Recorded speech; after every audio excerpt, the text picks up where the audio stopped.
I'll call it to order. At this time, since we are without our chair and vice chair, we're going to put a vote to the planning commission for the chair pro tem. Nominations. I'll start with, I'll vote for Marie to be chair pro tem. I would second that. Thank you. All right. All those in favor? All those in favor, say aye. Aye. All those opposed, say aye. Thank you. Just when I thought it was out. All right, this is the Plainfield Township Planning Commission. First thing on our agenda is approval of the agenda. Do you have any changes, Elizabeth? No changes. Anything to add up here to the agenda? Nope. Okay, I'll take a motion. So move. Was that you, Jack? Or Robin? Robin, okay, and I'll support. Support. Thank you, Jack. All those in favor, please signify by saying aye. Aye. All those opposed? All right, thank you. Next is the approval of the meeting minutes. If you have grammatical or syntax changes, please let Elizabeth know. Otherwise, I'll take a motion at this time. Second. Boy, that's my bad here. Was that you, Robin, again? Yes. Sorry, thank you. And I've got Support. thank you. All those in favor, please signify by saying aye. Aye. All those opposed, same sign. Okay, great, thank you. Are we missing public comments? Public comments was supposed to be before the agenda items, but it looks like it got bumped to after. So you Yeah. can do public comments first, that's fine. Okay, then I'm gonna jump down to number 5, public comments. If you have a comment to make, we'd love to hear it. You need to use the podium over here using the microphone. We need your name and address and then your comment. So anyone wanting to do that, make a comment. If you're here for the public hearing on the cell tower, there will be a chance to also make comments, just so you know. Okay? Another time? Yeah, another time. Okay? Anybody want to make public comment now in general? Okay, I'll close that portion. Next is the wireless communications facility special use permit and site plan review, which is indeed a public hearing. And do you have that, Dennis? Could you read that, please? Project name, Pine Island 10-mile cell tower. Applicant Telecad Wireless on behalf of Vertical Bridge / Verizon Wireless. Project address, 8245 Pine Island Drive Northeast. Permanent parcel number, 41-10-06-200-057. Size of site, approximately 10.4 acres. Project description, an action requested of the Planning Commission to grant a special use permit and site plan approval for a proposed 165-foot monopole cell tower and related infrastructure. Thank you. Do we have an applicant here on this? Okay, come on up and tell us about your project. Your name and who you're working with. Good evening. I'm Amy Rodriguez. And Use the microphone, please. Is it on? But at the base, there you go. There we go. Can you hear me now? My name is Amy Rodriguez with Telecad Wireless, and I'm representing Verizon Wireless and Vertical Bridge. So we are requesting approval of a new telecommunications facility at 8245 Pine Island Drive Northeast on property owned by Tom and Marlene Boss. This project is to construct a 165-foot monopole tower, and it will be within a 75 by 75-foot fenced area, and that will be concealed with landscaping around the perimeter to conceal the ground equipment. And as shown on the zoning drawings, the tower will be designed to accommodate a minimum of 3 carriers, and Verizon will be the anchor tenant on this tower. And then in addition, it's built to accommodate at a minimum, 2 additional carriers. And that's going to lessen the need for additional towers in the area. And so we did look for suitable co-locations in the area. However, the closest tower to where we were looking or where there was a need was about 2 miles. And that was just too far to meet the needs that Verizon was looking for. So we had previously worked with the township and Drew Wireless to co-locate on a tower that was part of your master plan. And that property, that fell through. So after that, I met with Peter Elam and Drew Feldy last year to make sure that this location worked for the township's master plan objectives and Verizon's. And we had agreed this location worked. So the Verizon engineers had provided propagation maps showing the service and capacity gaps in the area that they're trying to cover.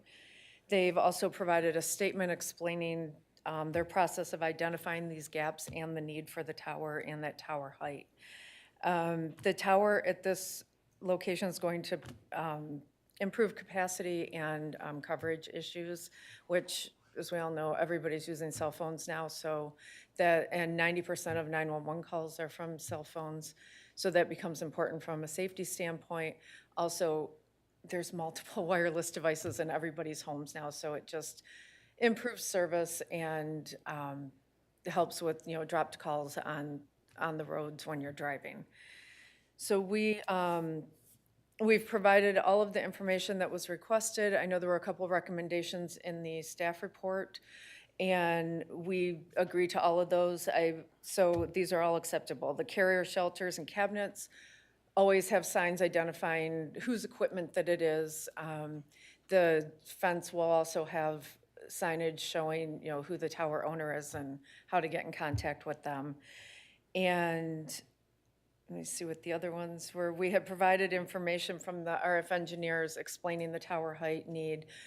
Just a little background, we had started with looking for a tower at 199 feet so that we could, Verizon was looking for a 190-foot elevation to put their antennas at, and then due to the Sparta Airport and FAA regulations, we did have to lower the tower to the 165 feet, and so that height, while it doesn't achieve all of their objectives, it covered enough of the area that this location still was able to work at that lower height. So we already did lower that height, that tower height. So this site meets the ordinance criteria and is compliant with the zoning ordinances and with state and federal regulations. We will be obtaining all of our remaining permits and approvals before we apply for a building permit. And then based on the staff report recommending approval, I respectfully request your approval of our application, and I'm happy to answer any questions that you may have. You're welcome. This is a public hearing. If anyone wants to make a comment, come on up to the podium. Please use the microphone so we can hear you. Give us your name and address. No, this is for comments, ma'am.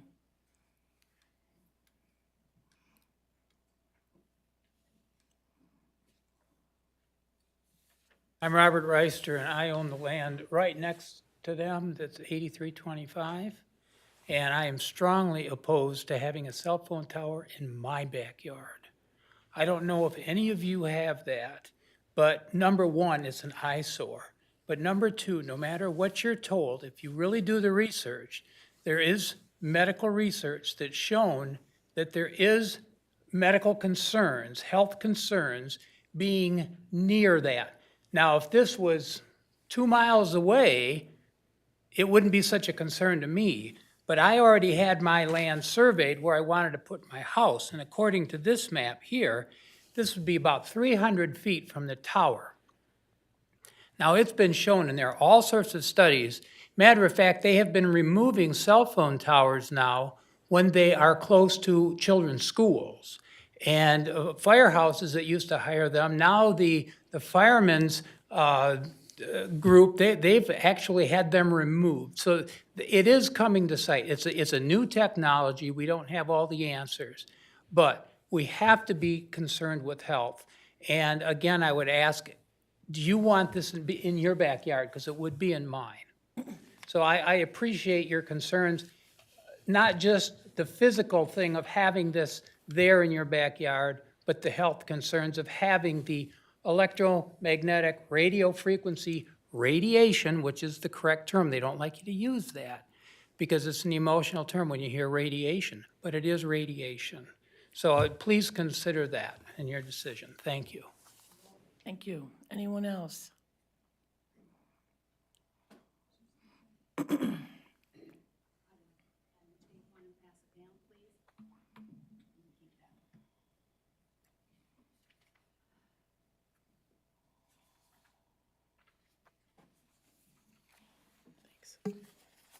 Do I push? Oh, it's on. Okay.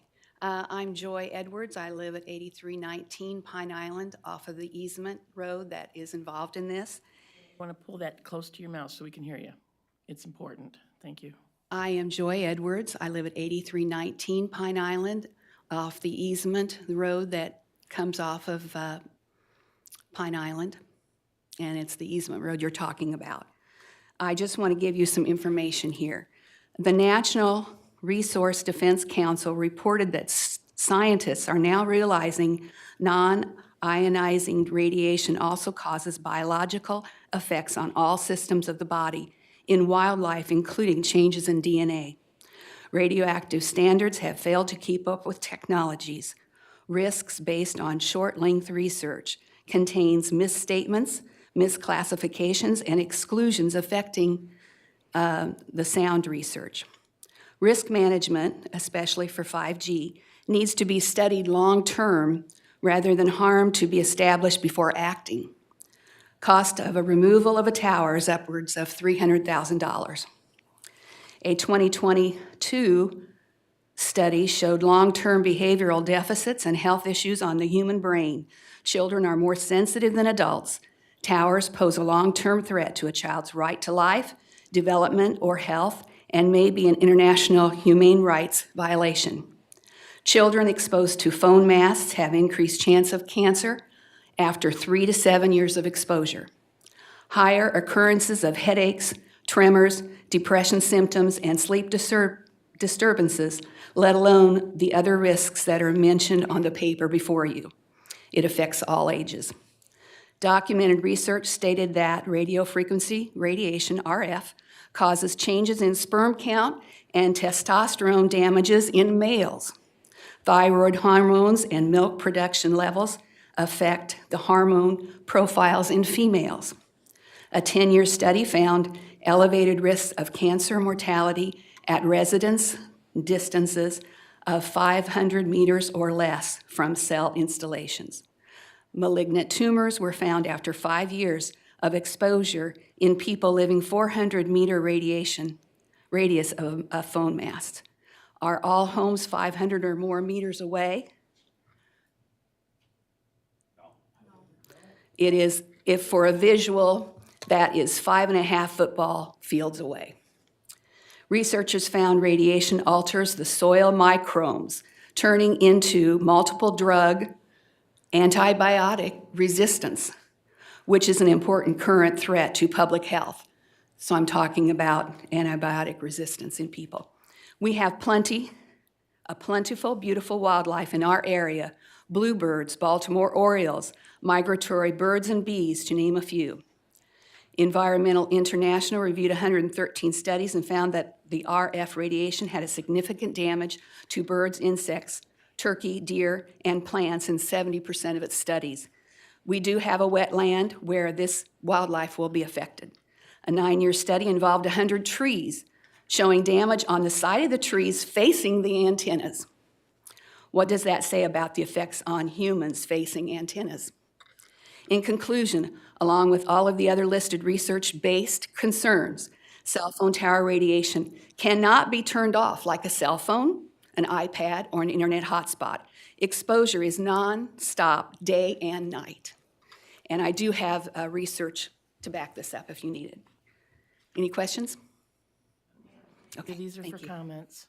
Thank you. Anyone else? Yeah, sir.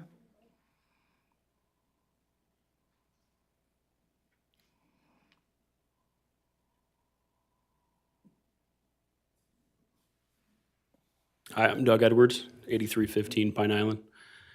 Thanks for letting me speak today. I guess, why do we need a cell tower? I have very good cell phone service where I'm at. Why can't this tower be placed elsewhere? Why does it need to be placed in a residential area and not a commercial area?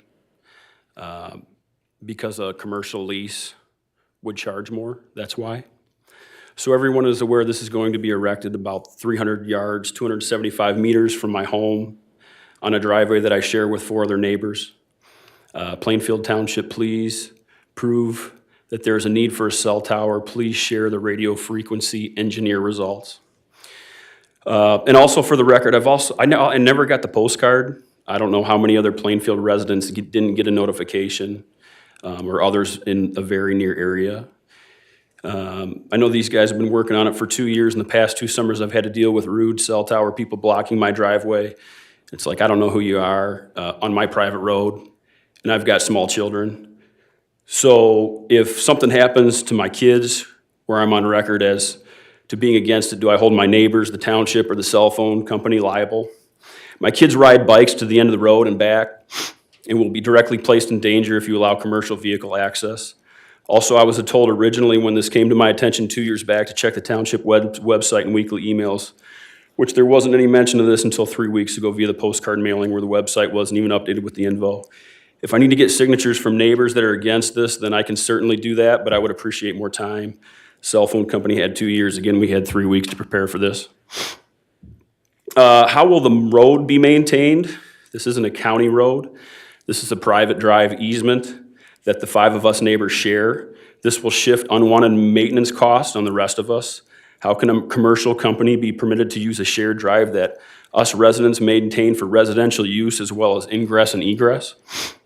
I fear there will be problems with emergency vehicle access. This does go against township ordinance, and the residential road won't support commercial infrastructure. After studying the roadway agreement that us 5 neighbors shared, it's clear that our road was never meant to allow commercial access as is being proposed. Also, how does it make sense that I can't build a pole barn over 20 feet in height, but a stone's throw away there can be a 165-foot cell tower? If barns exceeding 20 feet aren't allowed due to aesthetics, how can a commercial tower be allowed in a residential area in between a plethora of homes? Nevertheless, the health risks outweigh the benefits. We're still going through the aftermath of PFAS and now being forced to consider a 165-foot cell tower. My kids will have to live with it in very close proximity and go by it every day, and will be next to it on the bus stop next year, and children are more vulnerable to radio frequency radiation per the American Academy of Pediatrics. The neighbors at 8245 don't care. They got to raise their kids already without the worry of increased health concerns. Some other health risk mentions are as follows: increased cancer per the National Cancer Institute, breast cancer, brain cancer, lung cancer, headaches, sleep issues, genetic damages, changes to the reproductive system, memory deficits, and impacts to the nervous system, increased problems with pacemakers, and we do have some neighbors close by with them.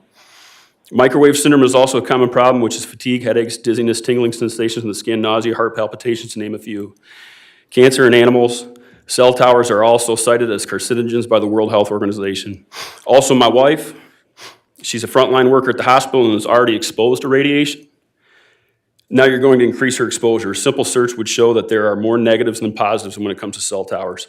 Furthermore, I can tell you firsthand via my real estate experience, where I have worked for the #1 company in land sales in Michigan, that it will reduce home value and marketability.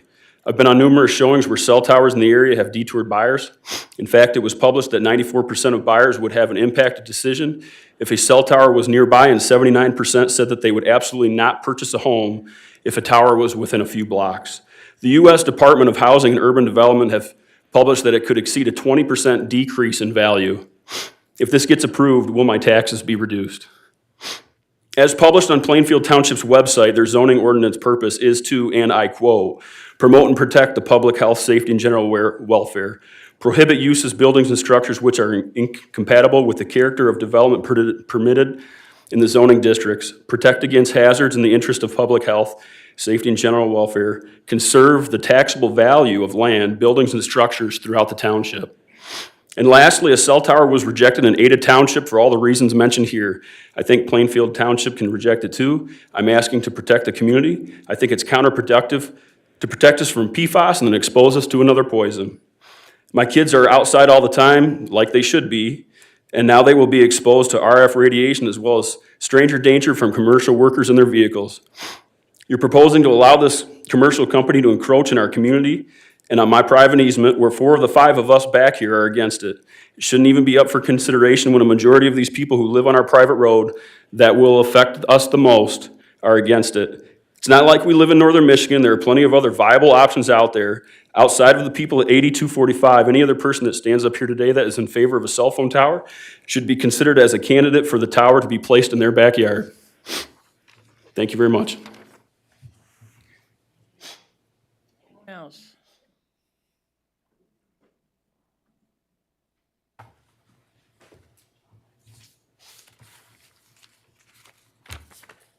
I'm going to give you a copy of maps.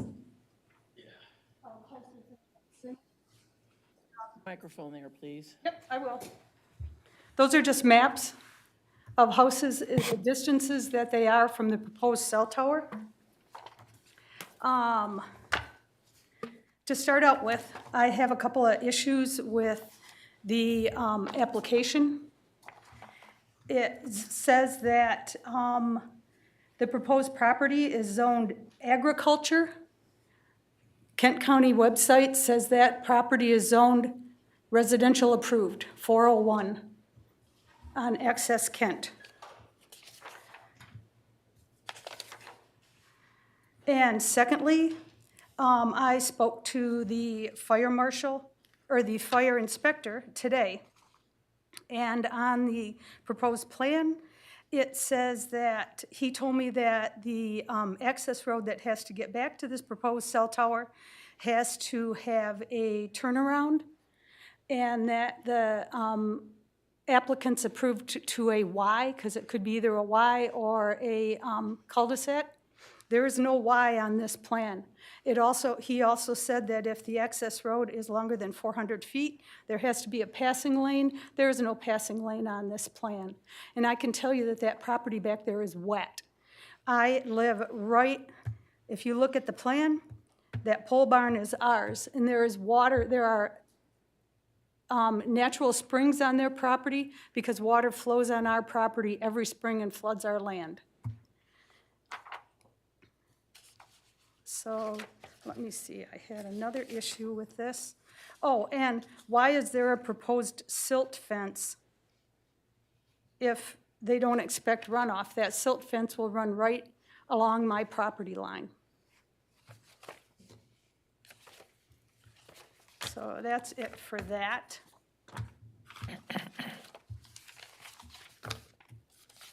Also, in an address to, I gotta get my paperwork out here.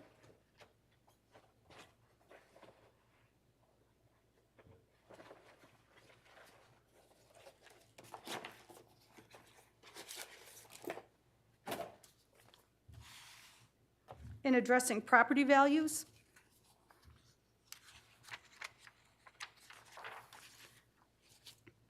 the National Association of Realtors posted an article saying that they find that homes close to cell towers sell for 7.6% less than, or sell for a discount of 7.6%. And that noticeable effect disappears at 1,500 feet. Every house on that property of the maps that I gave you is within 1,500 feet. It also states that a negative impact of 9.78% is much more severe with properties within visible range of a tower compared to those not within a visible range. The negative impact vanishes as a radius of distances of 0.2 kilometers. 0.2 kilometers is 2,362 feet. So there will be a negative impact of 9.78% on all the properties that are on that list. This is also from the National Association of Realtors. It states that, it says that there was a research study done in Brisbane, Australia, that said that as they expected, the results clearly show that cell phone towers negatively affect adjacent property values. In that the largest negative impact, that it decreases the farthest away you get, but that the most The largest impact is at 200 meters, which is 656 feet, and that would include my property. And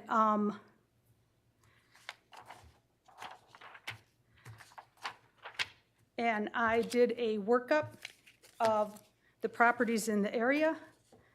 I went off the Kent County Access Kent and People's SEVs in figuring it at 7.9%, which is less than the 9% that the National Association of Realtors said, that my house would be worth, we would lose $29,000, that Doug Edwards' family would lose $31,000, that Phillips Edwards' family, their property would depreciate $32,000.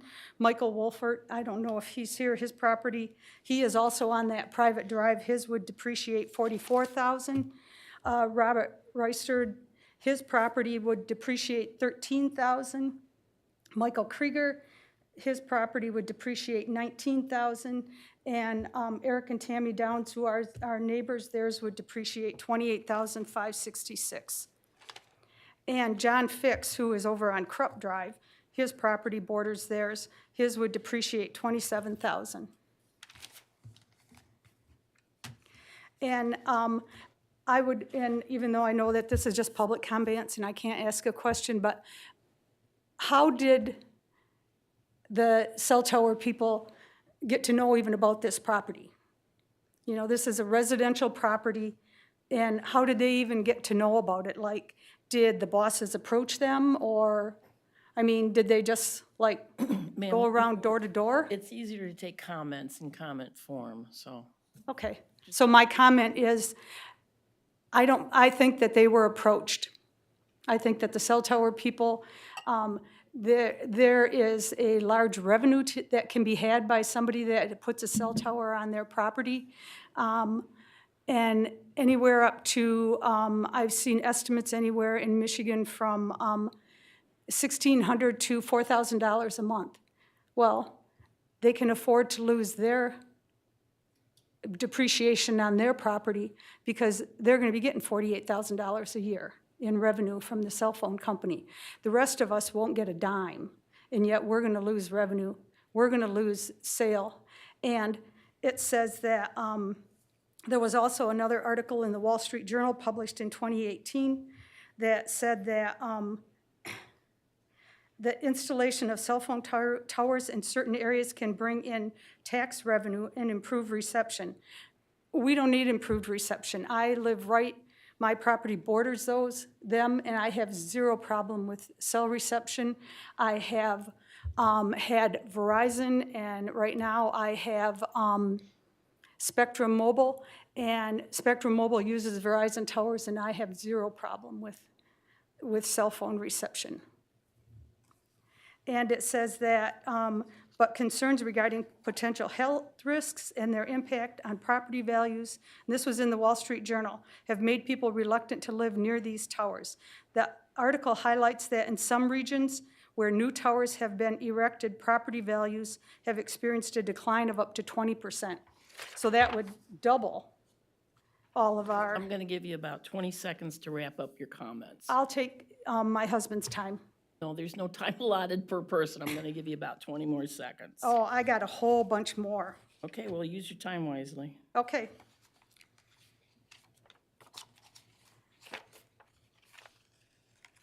Well, then I guess I will go to the health portion because I have lots of stuff. And zoning. I have a whole bunch of issues on zoning too.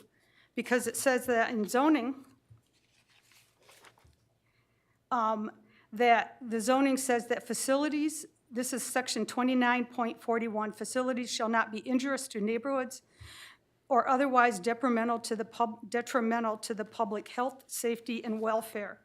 And the definition in Webster of welfare is the state of doing well, especially in respect to good fortune, happiness, well-being, or prosperity. This cell tower will compromise our prosperity, our well-being. It's not going to make any of us happy, and it's not going to bring any of us good fortune. But lastly, because I'm being limited on my time, that there was a lawsuit brought by the Environmental Health Trust and by the, oh, I gotta find it here. Let me see. I'll find it.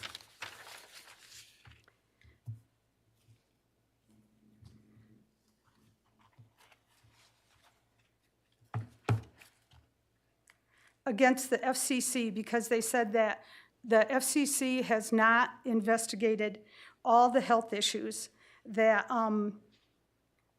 that are associated with cell towers. And the FCC lost. The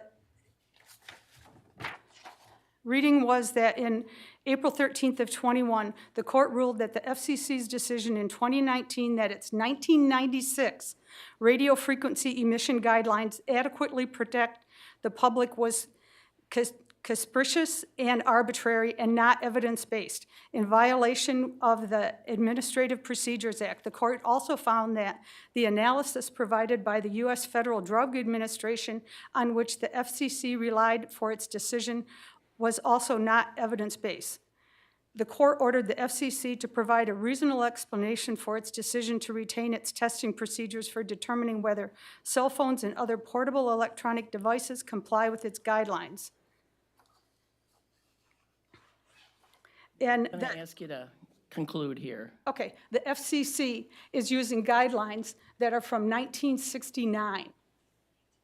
Or 96, I'm sorry, from 96. They're 29 years old. I think that we've found out a lot about technology, a lot about, we didn't know about PFAS 29 years ago. We didn't know about lead paint. We didn't know about asbestos tiles. And so we are to rely on 29-year-old data. I have a copy. I'm going to thank you because you're being very thorough and gone over lots of different Here's a stuff copy of the lawsuit. that we need to think about. It's 45 pages, you can read it, I will give it to you. I also have a copy of the Environmental Trust. Ma'am, And wrap it up. this was authored, and this was authored by Robert F. Kennedy. Our Ma'am, new, back to the podium. Okay, Thank you. so I can't leave this with you? Sure you can, but Okay. back to the podium. Okay. That lawsuit was authored by Robert F. Kennedy, our new Health and Human Services Director, and maybe we should get in contact with Health and Human Services because he has a whole lot to say about safety in cell towers. Okay, thank you, ma'am. Yep. That was incredibly thorough. Anyone else wanting to make comments? No, no, I'm looking for comments is what I'm looking for. Oh, Rick, Yes, go up, ma'am, in the back. Rick, go up and say about, I didn't get a chance to say Ma'am, about. go have a seat.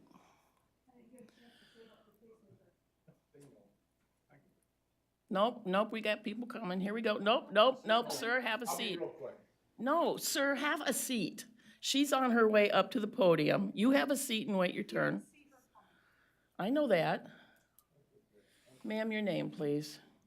I'm Diane Winans, and I live at 8330 Pine Island Drive.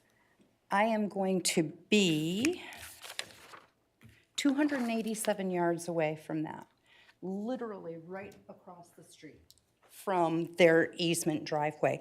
Thank you, neighbors. You all did a lovely job here today. Thank you, all of you. I did not come prepared like they did. So, generally speaking, towers are not allowed in residential areas.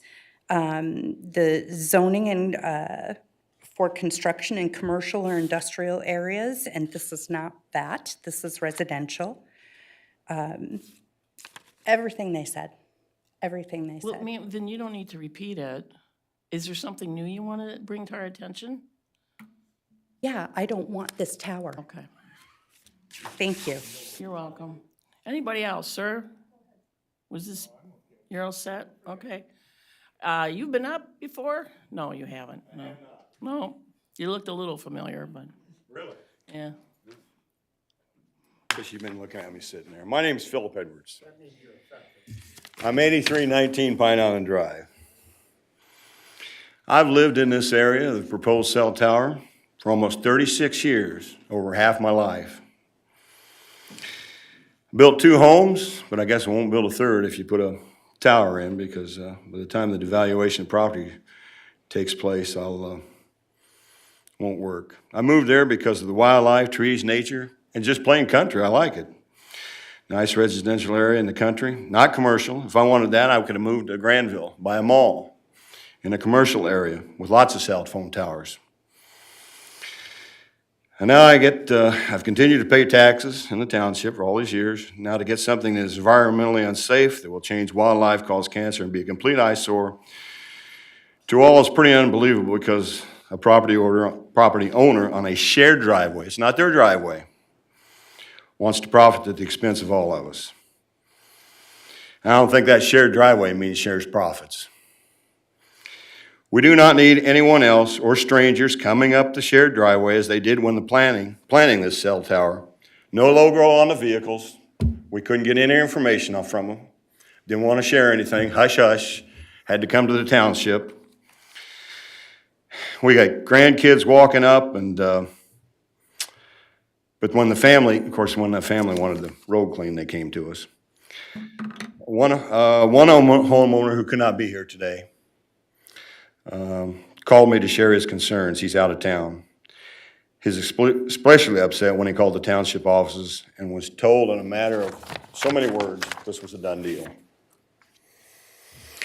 The main party to profit from this at the expense of other homeowners is the family at 8245, the Boss family.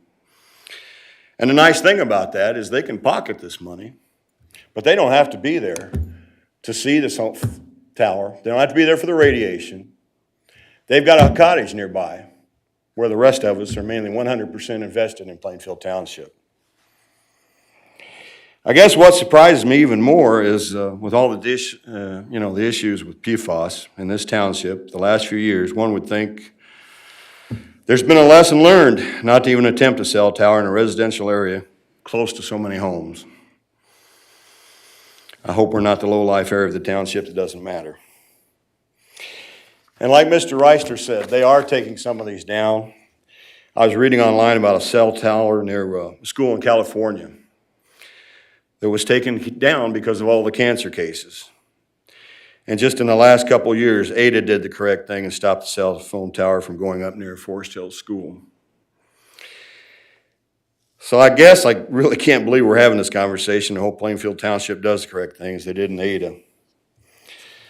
The problem is good cell coverage reaches far, but it also creates elevated amounts of exposure to RF, the electromagnetic, and further outreach locations. Higher RF radiation is expected when 5G is implemented. The radiation exposure is nonstop, doesn't end day and night. The risks need to be studied long-term, which we really don't know yet. So I guess at my age, I just want to get through my golden years without the worry of health issues caused by this cell tower.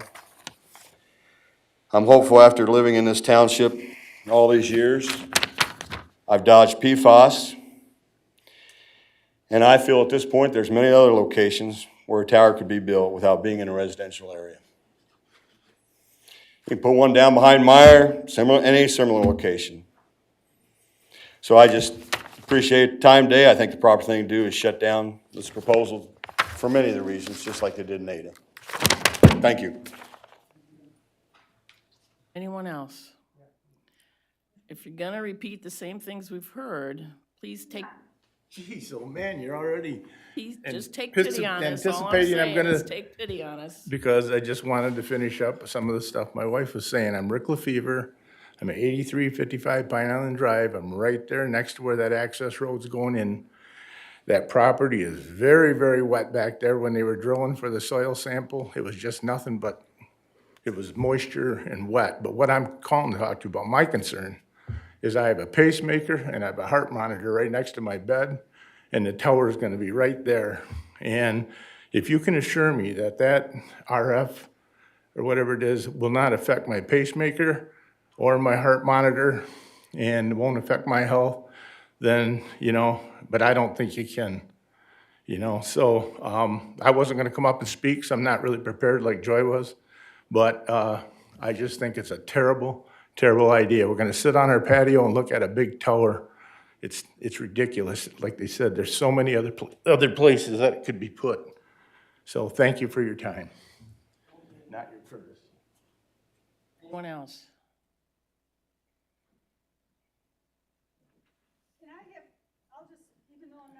Ma'am, you've had your turn, and I'm not gonna entertain it from the audience, so you've had your turn. This meeting started at 6:30 and it is 10 minutes after 7.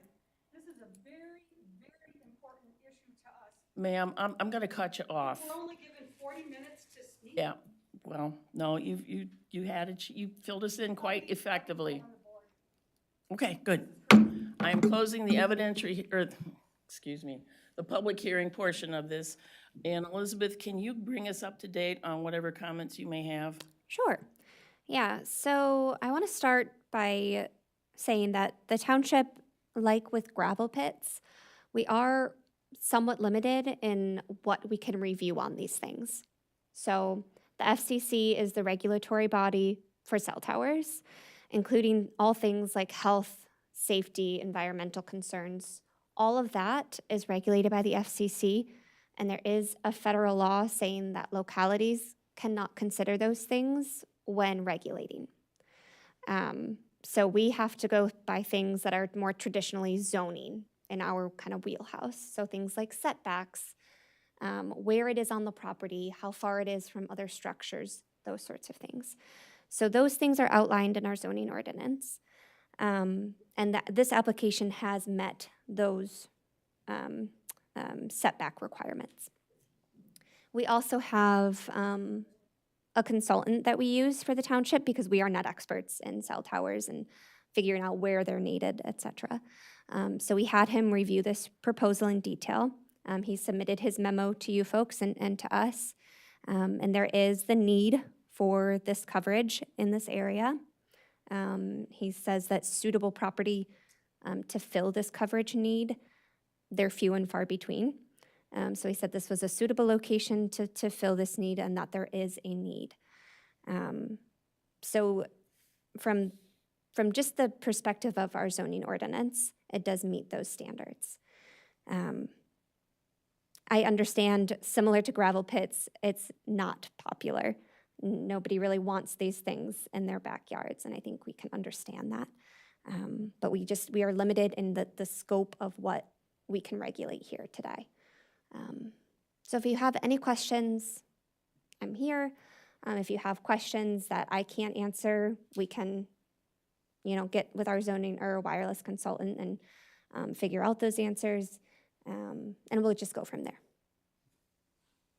There's a coverage map available, isn't there? Yes. Could you put that up, please? Sure. While she does that, I'm going to start with Jack. Do you have any questions or comments? I do. There have been instances which have been noted here about townships or cities removing cell towers, which goes against what you had said about how limited we are. This is the first indication that I have of our limitation, and personally, I feel like I would like to research this a little farther. I don't really feel that I'm prepared to make a decision tonight, but that's up to the rest of you. Okay, Robin?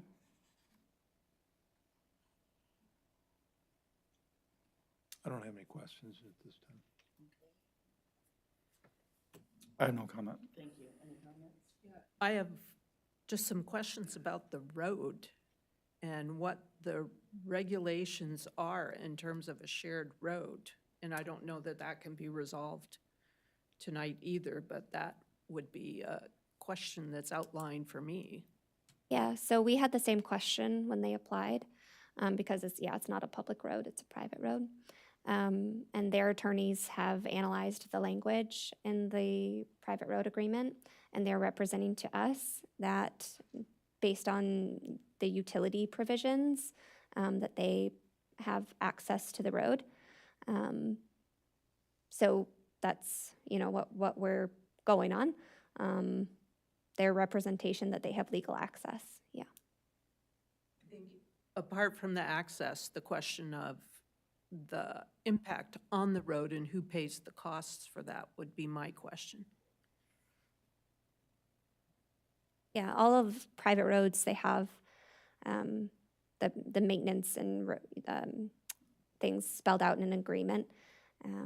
So, I'm sure that if a particular property owner causes extensive damage, I mean, that would be covered under that private agreement.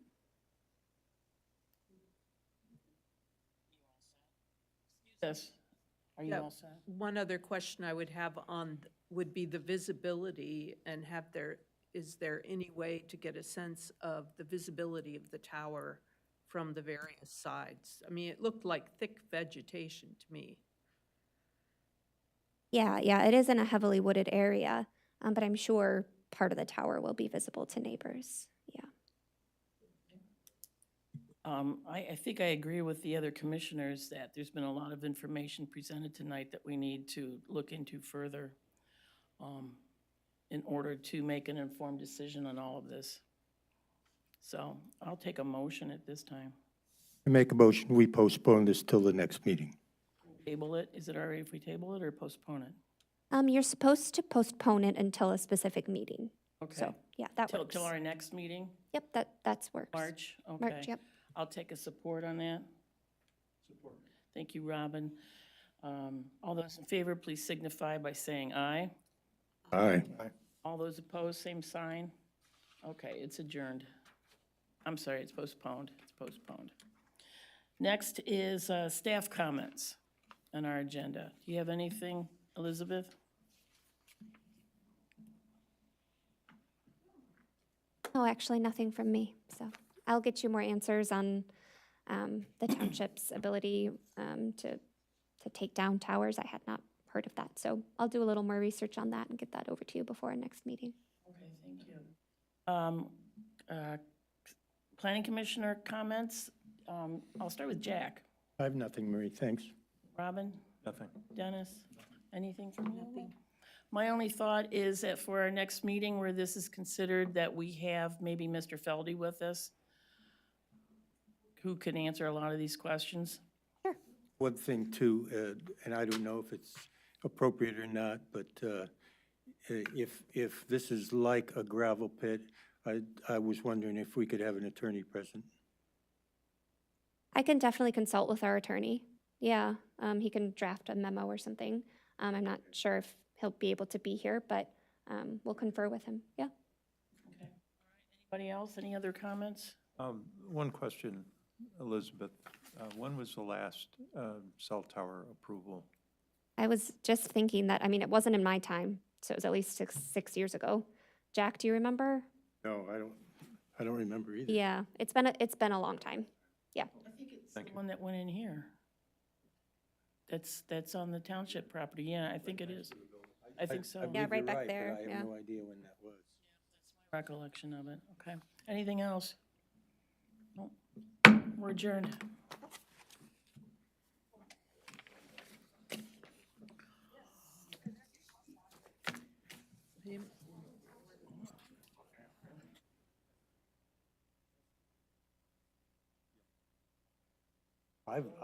I've had taken a stance in a lot of cases in terms of the gravel thing to say, okay, sue us.